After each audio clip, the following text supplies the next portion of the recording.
everybody? Salutations. You know, that means hi from Florida, guys.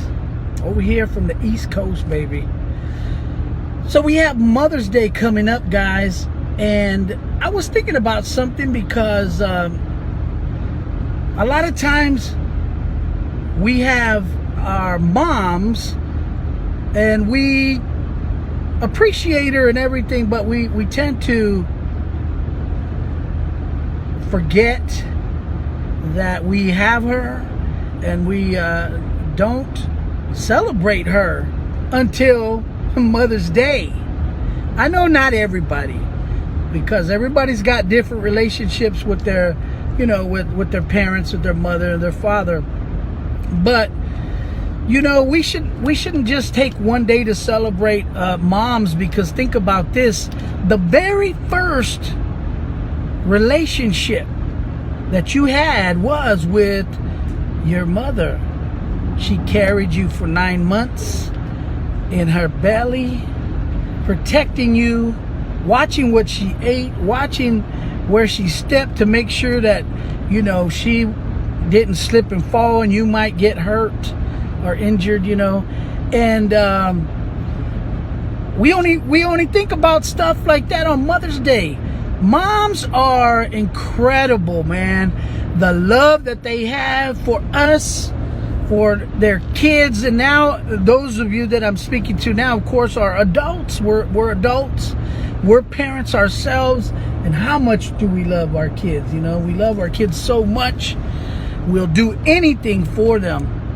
As a father, I love my kids, and I'll do whatever it takes to help them out, you know, to encourage them, of course, and to tell them when they're wrong, you know. But more importantly, a mother that is nurturing, perhaps you got, you know, you were breastfed, or even if you were bottle fed, you know, that relationship that was established from the beginning. The first person that communicated with you was your mother. Most people, mama was the first word that they learned, right? Mama, as they got bigger, mama. You get in trouble, you call your mama. Mama, he did it to me. He did me wrong, mama. Or you know what, as a guy, you know, you're calling in. Guys, you know what? We can be big babies too, man. Sometimes we could, you know, I just want my mama, call my mama. I worked at a prison for about 6 years, guys, at a maximum prison. And you won't believe these grown men asking for their mama. Whether they were in pain or they got in a fight, they just got stabbed, whatever, because there's danger, you know. And calling out for their mamas. And you know what? When they didn't get things their way, guess who they called? They called their mama. Mama, they ain't give me my daytime. Mama, they didn't give me my pants. Mama. And so mama would call the prison, or she'd call all the way up to Tallahassee, the capital, to make sure her little junior, who's now 50 years old, is getting what he, you know, what he wants or what he needs. And it just was incredible to see that even at that age, they're still crying out for their mom, and still, you know, wanting their mother to solve their problems. And not everybody, but I'm saying there's a lot of them. A lot of cryberries, a lot of molesters, a lot of people that did some serious crime and they killed somebody else, and they're crying for their mama. I want to talk to my mama. Oh, you know. So what I'm trying to say is this. Look, that relationship that we had with mama, man, that thing is unbreakable, man. And moms, in spite of that, it didn't matter what age. I know me as a grown man, I was married, and at some point I ended up in jail a couple times, and we ain't gonna get into that right now. That's in the past, baby. But mom was the first one to go, and I didn't call her. Like, I wasn't one to crawl and say, hey, mom, come and visit me. I manned up to what I did, but mom showed up.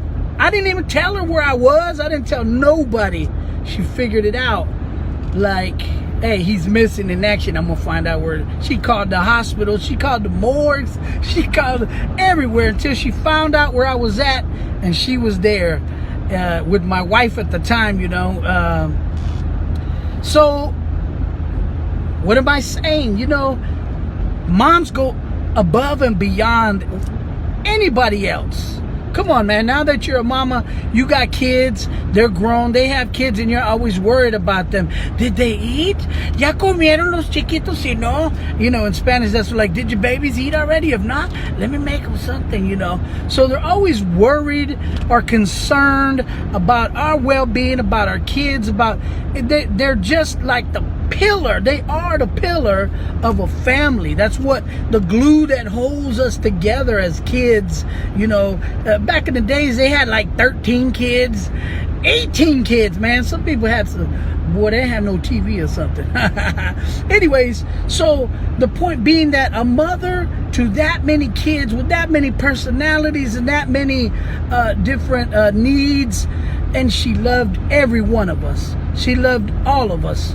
I can remember a story that my sister Deborah shared when we lived in California and we were going to school.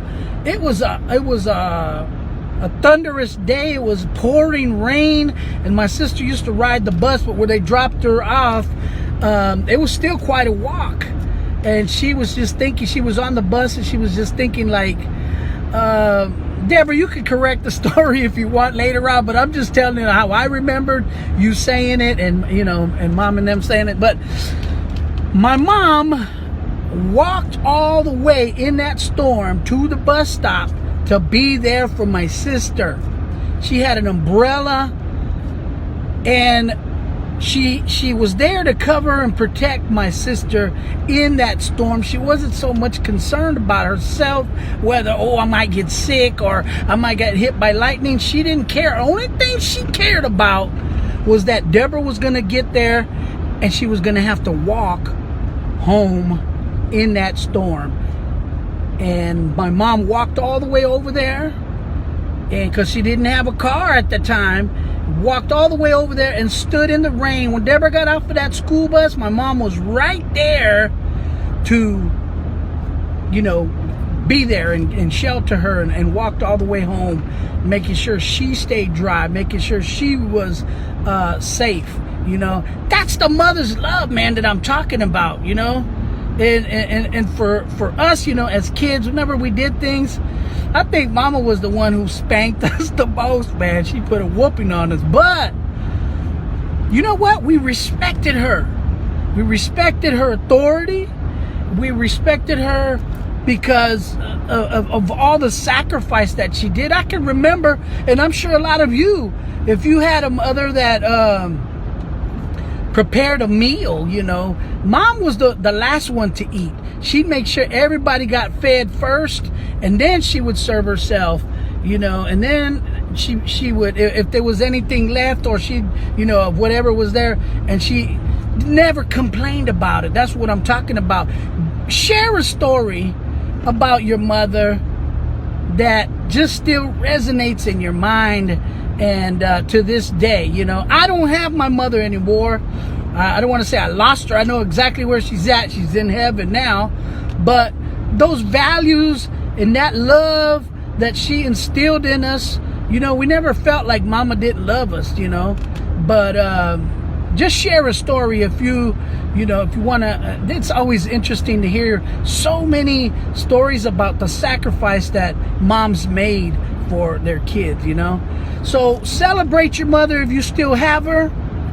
It's something when a mother has her own children, grown especially, to tell her that they, you know, you love her, you appreciate her, and all of that. So just remember, Mother's Day, baby. It's all about the mamas. All right. That's my tidbit for this morning. We went a little bit longer, but hey, definitely worth listening to. You know what? I know some of you thugs, like back in my days, mama forgived a lot of things and overlooked a lot of things. And, you know, the love is just astounding. It's amazing, some of the things that they have done for us. And I'm sure this will remind you of that. All right, God bless you guys. I wish you a fantastic day. We'll see you next time, baby. Oh.